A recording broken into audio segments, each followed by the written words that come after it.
আসসালামু আলাইকুম ইউটিউবের ভাই বন্ধুদেরকে বলছি, আপনাকে উদ্দেশ্য নিয়ে দেখুন আমাদের এলাকায়।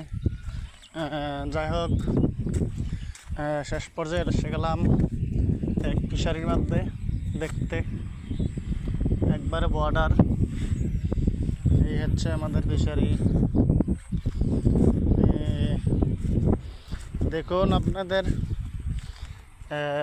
ইউটিউবে আসলাম বা আসার উদ্দেশ্য হলো টাকা ইনকামে করা না, মেন উদ্দেশ্য হলো বন্ধু করা বা পরিচিত হওয়া। এই কারণে আসলাম ইউটিউবে। তো যারা আমার ফ্রেন্ড ফলোয়ার আছেন সবাইকে অভিনন্দন। আপনারা সবাই আমার জন্য দোয়া করবেন, আর পাশাপাশি দেখবেন, আমার চ্যানেলটি সাবস্ক্রাইব করে দিবেন।